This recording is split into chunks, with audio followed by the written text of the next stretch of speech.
बिस्मिल्लाहिर्रहमानिर्रहीम। Dear students, welcome to excellence online education. Physics की class में खुशामदीद।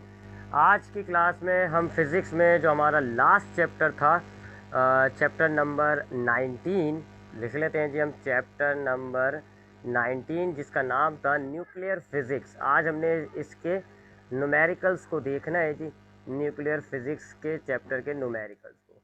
तो ये है जी, आपके बुक के टोटल 5 न्यूमेरिकल्स हैं।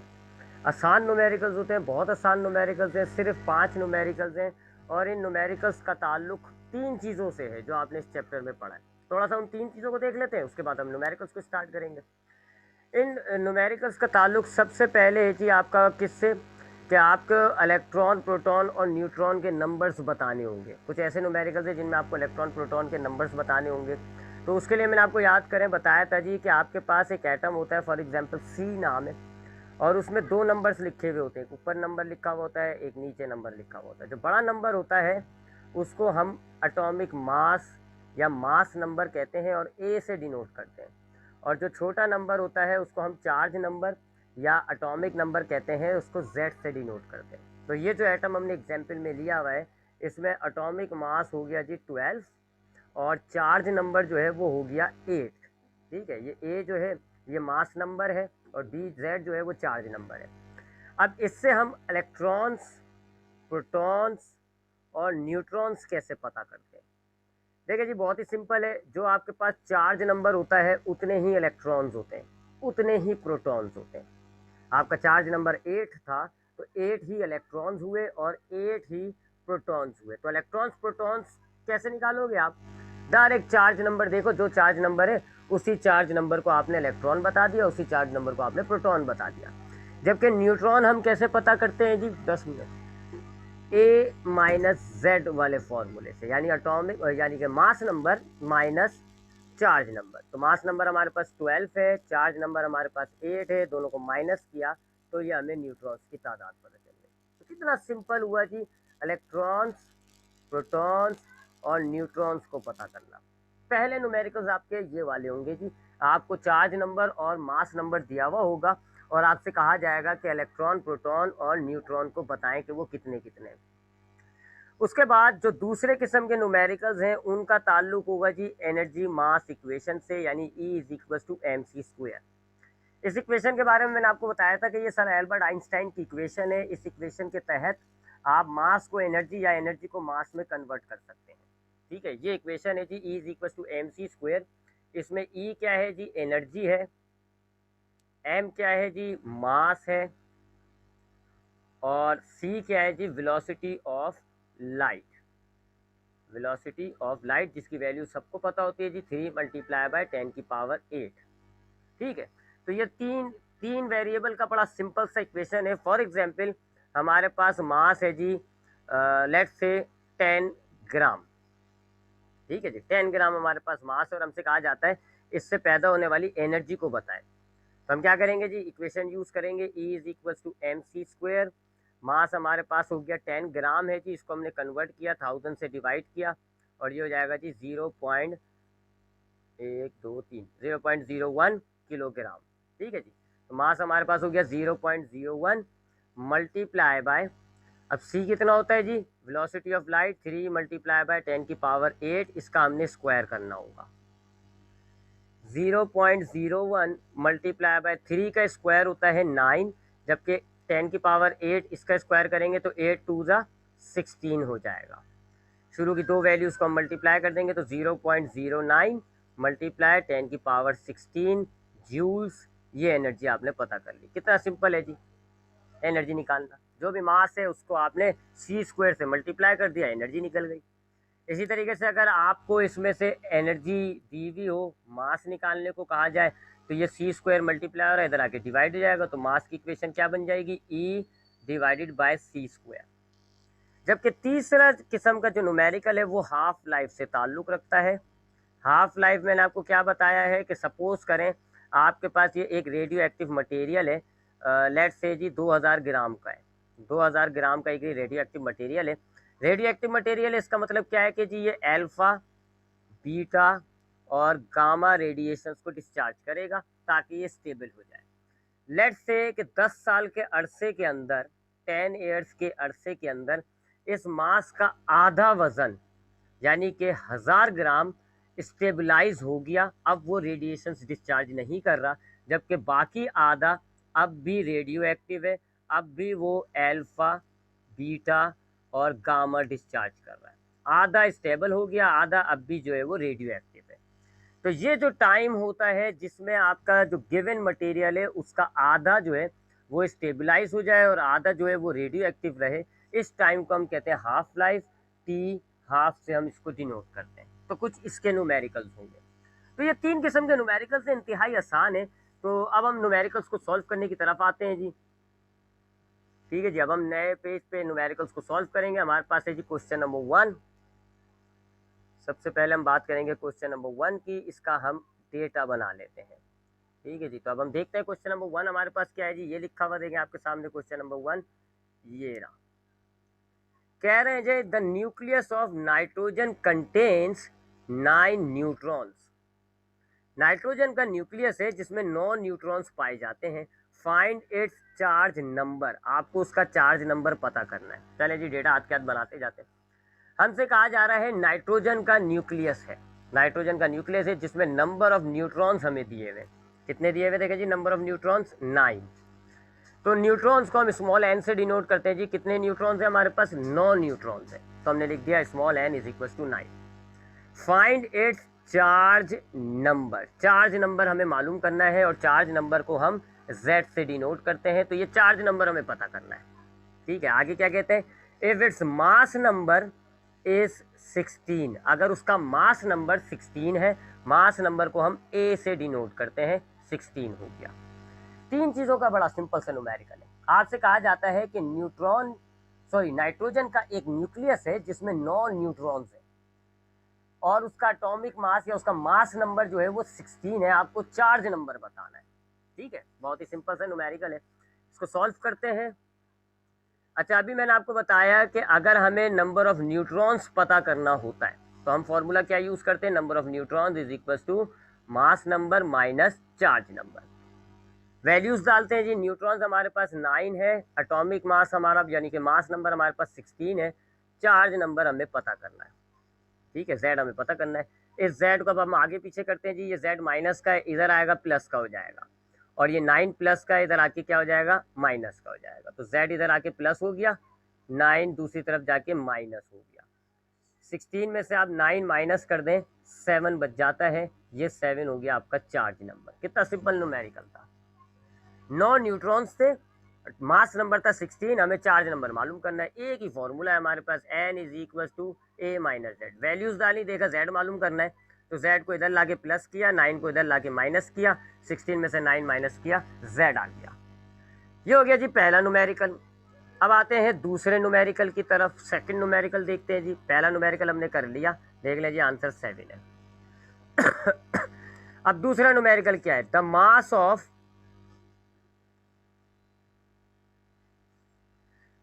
अब दूसरा न्यूमेरिकल क्या है जी, द मास ऑफ C12 6। ये आपको एक न्यूक्लियस दिया हुआ है, ये एक न्यूक्लियस दिया हुआ है, इसमें 2 नंबर हैं जी, 12 और 6। ठीक है जी, कौन सा है जी, 12 और 6। अब इसमें से हम खुद ही एक्सपेक्ट कर लेंगे जी। मास नंबर हमारे पास बड़ा वाला होता है जी 12, जबकि चार्ज नंबर जो है Z जिससे हम डिनोट करते हैं छोटा वाला होता है जी 6। तो हमने इस एटम, इस न्यूक्लियस से मास नंबर और चार्ज नंबर निकाल लिया। आगे पढ़ते हैं जी। अच्छा, ये चार्ज नंबर मास नंबर को तो है ही नहीं, ये तो एनर्जी का है, एनर्जी मास इक्वेशन का। ठीक है, तो ये वाली बात तो बेकार ही हो जाएगी। ठीक है जी, ये वाली बात तो बेकार ही जाएगी, इसको तो हटा ही देते हैं। अच्छा जी, यहाँ से तो गंद मिटाते हैं पहले, उसके बाद सॉल्व करते हैं। हाँ जी, दूसरे सेकंड और थर्ड मैंने पढ़ लिया है।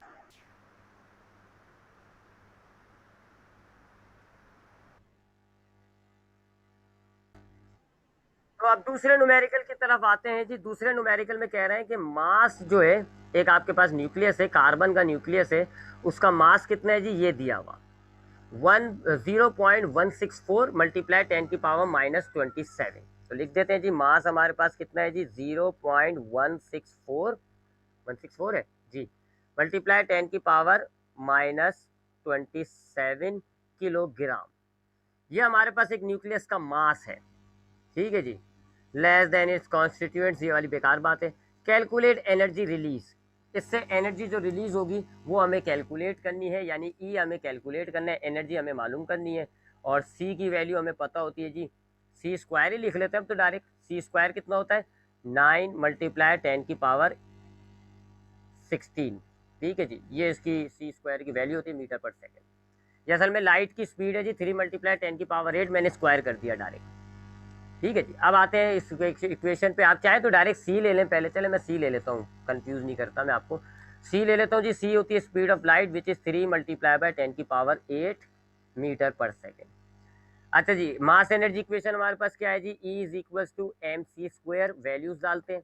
एम हमारे पास है 0.164 मल्टीप्लाई 10 की पावर -27, मल्टीप्लाई सी कितना होता है 3 मल्टीप्लाई बाय 10 की पावर 8, इस सी का हमें स्क्वायर करना होगा, फॉर्मूले में स्क्वायर है।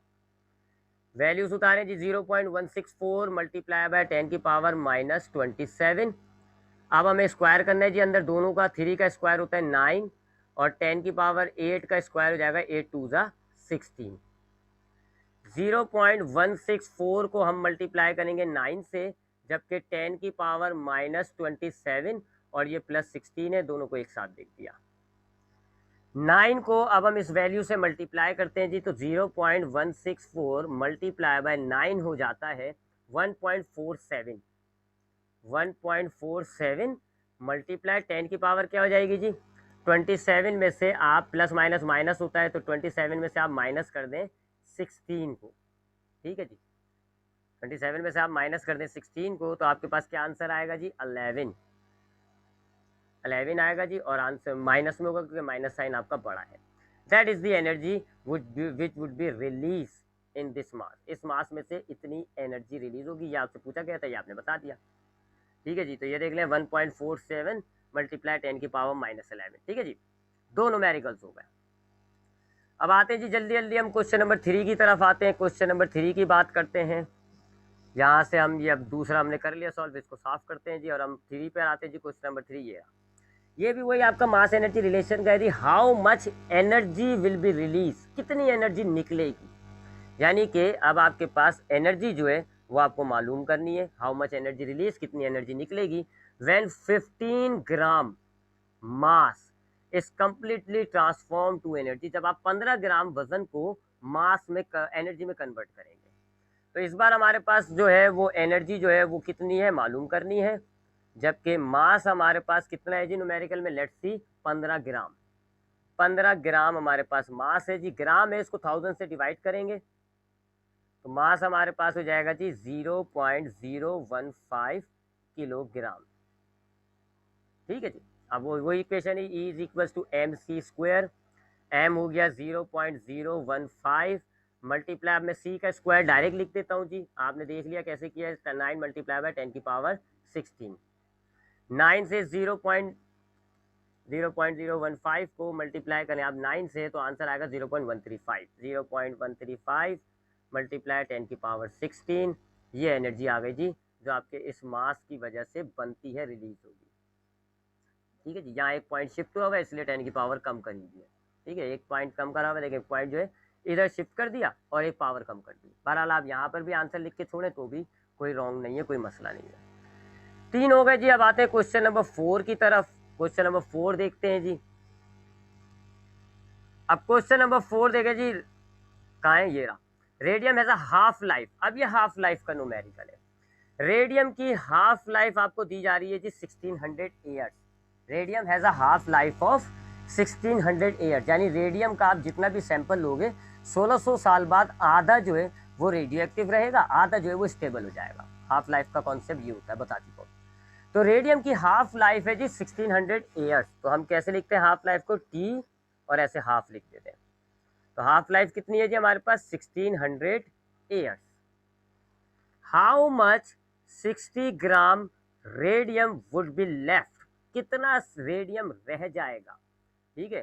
तो इसको हम एम लिख देते हैं जी, बल्कि मास तो हमें दिया हुआ है ना, आगे आगे बढ़ते हैं।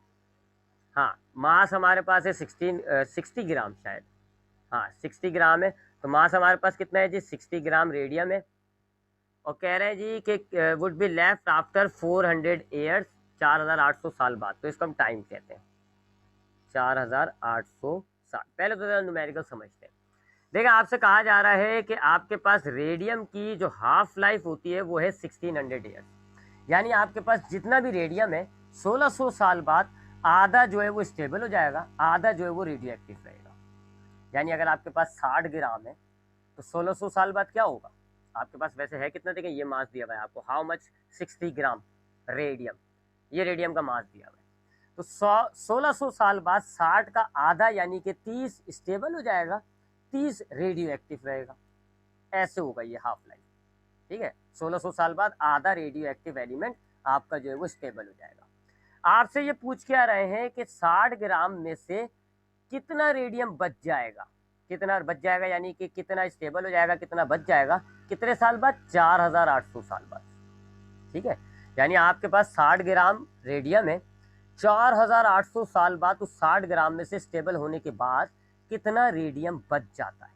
अब इस न्यूमेरिकल को हम सॉल्व करते हैं। सबसे पहले हमने टाइम की हाफ लाइफ लिख दी थी 1600 ईयर, रेडियम हमारे पास कितना है 60 ग्राम, और टाइम हमें कितना पूछा जा रहा है, कितना दिया जा रहा है 4800, कि 60 ग्राम में से 4800 साल बाद 60 ग्राम में से कितना रेडियम बच जाता है। अब इसको हम कैसे सॉल्व करते हैं जी, सबसे पहले हम साइकिल्स पता करते हैं। साइकिल्स कहता हूं मैं इसको, लेकिन कुछ लोग इसको कुछ और भी कहते थे, कोई इतना इशू नहीं होता। हम साइकिल्स पता करते हैं। साइकिल्स कैसे पता की जाती है जी, टाइम में से आप डिवाइड करें टाइम हाफ लाइफ को, जितना आपको टाइम दिया हुआ है ना उसको डिवाइड कर दें हाफ लाइफ से, इससे आपको साइकिल्स पता चलती है। टाइम हमें कितना दिया हुआ है 4800, जबकि हाफ लाइफ क्या है जी हमारे पास 1600। तो इन दोनों को हम डिवाइड कर देंगे, टाइम को डिवाइड कर देंगे हम हाफ लाइफ से। ये 2 से कट गए, 16 1 जा 16 3 जा। तो साइकिल्स कितनी बन रही है हमारे पास, साइकिल्स बन रही हैं 3 साइकिल्स बन रही है। सबसे पहले आपने काम क्या किया, साइकिल्स बना ली। कितनी साइकिल्स बनेगी, तो हमारे पास टोटल 3 साइकिल्स बनेंगी। अब हमने साइकिल्स बनानी है, उन 3 साइकिल्स को हमें बनाना होगा। तो हम लिखते हैं जी फर्स्ट साइकिल। फर्स्ट साइकिल कैसे बनाएंगे जी, जो भी आपका मास है ना, जो भी आपका मास है उसको डिवाइड करके 2 से आपके पास साइकिल बनती है। थोड़ा सा कॉम्प्लिकेटेड हो रहा है लेकिन इजी है, इतना कोई मुश्किल नहीं है। आपने देखा कि आपके पास हाफ लाइफ दी हुई है 1600 रेडियम की, आपने लिखा टी हाफ 1600। फिर आगे आपने देखा कि मास आपको रेडियम का दिया जा रहा था 60 ग्राम, तो आपने 60 ग्राम मास लिख दिया। फिर आपसे कहा जा रहा है आगे कि बताओ 4800 साल बाद कितना रेडियम बच जाएगा, तो इसको आपने कहा टाइम पीरियड 4800। ठीक है, यहाँ पे याद रखिएगा हम यूनिट को कन्वर्ट नहीं करते, ग्राम है ग्राम में ही चला लेंगे, आंसर हम ग्राम में ही दे देते हैं, कन्वर्ट नहीं करते। सबसे पहले हमने क्या किया थी, सबसे पहले हमने साइकिल्स पता करी, कितनी साइकिल्स बनेंगी इसको हमने पता किया। कैसे पता किया जाता है, बहुत ही सिंपल सा फॉर्मूला है, time divided by half life. जो आपको टाइम दिया जा रहा है 4800, उसको आप डिवाइड कर दें हाफ लाइफ से, 1600 से साइकिल आ गई 3। अब हमें ये 3 साइकिल्स बनानी है, 3 साइकिल्स बनानी होंगी। साइकिल्स कैसे बनती है जी, मास को 2 से डिवाइड करके, मास को 2 से डिवाइड करके। कितना मास हमें दिया हुआ है 60 ग्राम, तो हम 60 ग्राम को 2 से डिवाइड कर देंगे। 2 से डिवाइड किया, क्या आंसर आया जी 30 ग्राम। यानी पहली साइकिल पहले 1600 साल होंगे, 30 ग्राम रेडियम बच जाएगा। लेकिन यहाँ हमारे पास एक साइकिल नहीं है सर, 3 साइकिल है। अब हम दूसरी साइकिल बनाएंगे, सेकेंड साइकिल। सेकेंड साइकिल में भी वही फॉर्मूला लगेगा जी, क्या, मास डिवाइडेड बाय 2। लेकिन अब हमारे पास रेडियम 60 ग्राम नहीं है, अब हमारे पास कितना बच रहा है, फर्स्ट साइकिल के आखिर में हमारे पास 30 ग्राम रेडियम बचा था, तो अब हम 30 ग्राम लेंगे। 30 डिवाइडेड बाय 2 कितना हो गया 15 ग्राम। दूसरी साइकिल के बाद हमारे पास 15 ग्राम रेडियम बचा। अब हम थर्ड साइकिल बनाएंगे, क्योंकि हमारी 3 साइकिल्स हैं, देख लें। तो अब हम थर्ड साइकिल बनाएंगे। थर्ड साइकिल कैसे बनाएंगे, वही फॉर्मूला जी, मास डिवाइडेड बाय 2। लेकिन अब मास हमारे पास जो है वो कितना रह गया है, सेकंड साइकिल कंप्लीट होने के बाद हमारे पास था मास 15। तब हम 15 डिवाइडेड बाय 2 करेंगे, 7.5 ग्राम। 3 साइकिल्स हो गई, ये जो आपके पास मास बच गया ये आंसर है। तो हम लिखेंगे मास लेफ्ट 7.5 ग्राम। ऐसे सॉल्व होता है हाफ लाइफ का। ठीक है, हाफ लाइफ का एक और न्यूमेरिकल है, हाँ है, तो हम एक और देख लेंगे, हम आंसर आ जाएगा, लेकिन देख लीजिए 7.5 ग्राम। ठीक है, तो मास हाफ लाइफ का न्यूमेरिकल कैसे सॉल्व होगा, 3 चीजें निकलेंगी डेटा में से। नंबर 1 हाफ लाइफ, नंबर 2 मास, नंबर 3 टाइम। सबसे पहले आप टाइम और हाफ लाइफ को डिवाइड करके साइकिल निकालेंगे, कितनी साइकिल्स हैं, और फिर आप उतनी साइकिल्स बनाएंगे। एक साइकिल आती है तो एक बनाए, दो आता है तो दो बनाए, तीन आती है तो तीन बनाए। साइकिल कैसे बनती है जी? मास को 2 से डिवाइड करके, मास को 2 से डिवाइड करते जाए, साइकिल बनती जाए। और हर साइकिल के आखिर में जो मास बचेगा, अगली साइकिल में आपने वो मास लेना है। यहाँ 30 बचा था तो हमने यहाँ देखे 30 लिया है, यहाँ 15 बचा था तो हमने यहाँ 15 लिया। ठीक है जी, तो ये हो गया क्वेश्चन नंबर 4। क्वेश्चन नंबर 5 भी गालिबन इसी तरह का है, तो हम इसी को ही ले लेते हैं, एक दफा ये रिवाइज हो जाएगा। Question number 5। अब क्वेश्चन नंबर 5 में देखें जी, हाफ लाइफ ऑफ रेडॉन। इस बार रेडॉन नाम का आपको एलिमेंट दिया जा रहा है, उसकी हाफ लाइफ आपको दी जा रही है कितनी? 3.82 डेज। ये क्या है? ये हाफ लाइफ है। ठीक है, तो लिख देते हैं टी हाफ। हाफ लाइफ कितनी है हमारे पास? 3.82 डेज। मैंने आपको कहा है जी, न्यूमेरिकल्स में यूनिट मायने नहीं रखता, दिन हो या ईयर्स हो, हम सेकंड में नहीं लाएंगे। ग्राम हो या किलोग्राम हो, हम कोई कन्वर्ट नहीं करेंगे, हाफ लाइफ में कन्वर्जन नहीं की जाती। तो रेडॉन की हाफ लाइफ हमें दी हुई है 3.82 डेज, हमने लिख दिया T half 3.82। How much 100 gram sample of radon would be left after 746 days. 100 gram radon में से 764 दिन के बाद कितना रेडॉन बच जाएगा? ठीक है, 100 ग्राम आपके पास मास हो गया और ये आपके पास टाइम हो गया। तो आपका रेडॉन जो है आधा कितने दिन में स्टेबलाइज होता है? 3.82 डे में। आपको कितने दिन दिए हुए? 7.64। तो आपको बताना है 7.64 डेज में कितना रेडॉन आपका जो है वो स्टेबलाइज हो जाएगा। ठीक है जी, चलें इस न्यूमेरिकल को सॉल्व करते हैं, लेकिन मुझे इसमें कुछ ज़रा गलती नज़र आ रही है। I think that is 7.64। ठीक है, मेरे ख्याल में ये जो टाइम दिया हुआ ना आपको, ये 7.64 है, हम इसको 7.64 रख के लिख लेते हैं। ठीक है, मेरे ख्याल में यहाँ पॉइंट है, गलती हुई है शायद। तो हमारे पास हाफ लाइफ कितनी है जी? 3.82।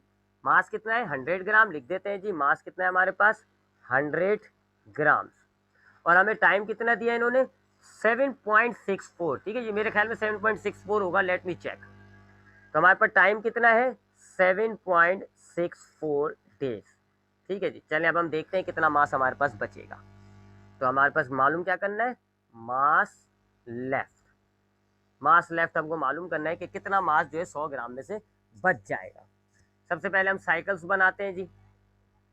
साइकिल्स बनाएंगे हम, कितनी साइकिल्स हमारे पास बनती हैं? कैसे बनेंगे जी? Time divided by half life.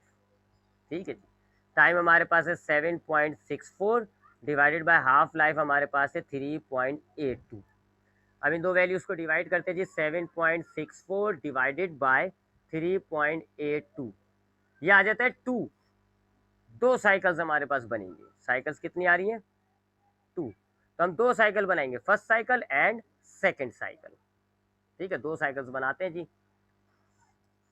तो अब हम 2 साइकिल्स बनाएंगे। पहले हम फर्स्ट साइकिल बनाते हैं जी। फर्स्ट साइकिल कैसे बनेगी जी? फॉर्मूला क्या है? मास डिवाइडेड बाय 2। स्टार्टिंग मास हमारे पास है जी 100 ग्राम। शुरू में हमारे पास 100 ग्राम है, तो हम 100 को डिवाइड करेंगे 2 से, आंसर आएगा 50 ग्राम। एक साइकिल गुजरने के बाद 50 ग्राम रेडॉन बच जाता है। लेकिन यहाँ एक साइकिल नहीं है, यहाँ 2 साइकिल्स बनानी है हमें। तो अब हम सेकंड साइकिल को भी बनाएंगे। सेकंड साइकिल का फॉर्मूला भी वही होगा जी, मास डिवाइडेड बाय 2। लेकिन मास अब हम यूज़ करेंगे ये फर्स्ट साइकिल के आखिर में जो मास बचा है, यानी कि 50। तो 50 को अगर हम 2 से डिवाइड करेंगे तो 25 ग्राम बचेगा। 2 साइकिल्स हो गई। 2 साइकिल गुजरने के बाद कितना मास बच रहा है हमारे पास? 25 ग्राम। तो मास लेफ्ट कितना हो गया जी? 25 gram. That is the answer. मेरी प्रेडिक्शन सही थी जी, यहाँ पे पॉइंट होगा। ठीक है, ये 764 नहीं है, 7.64 है। आंसर हमारा 25 ग्राम आ रहा है। तो ये होगा जी 5 न्यूमेरिकल, इंतहाई सिंपल है। पहला न्यूमेरिकल का ताल्लुक न्यूट्रॉन, इलेक्ट्रॉन, प्रोटॉन उनसे है। 2 न्यूमेरिकल्स का ताल्लुक mc² वाली इक्वेशन से, जबकि 2 का ताल्लुक जो है वो हाफ लाइफ से। यहाँ पर हमारी जो है ये न्यूक्लियर फिजिक्स के न्यूमेरिकल्स भी बड़े सिंपल से न्यूमेरिकल्स से ख़त्म हो जाते हैं। याद रखिएगा, ज़्यादातर तो यही 3 न्यूमेरिकल, इसमें मैं क्या इंपॉर्टेंट बताऊँ, तीनों ही इंपॉर्टेंट होते हैं क्लास से।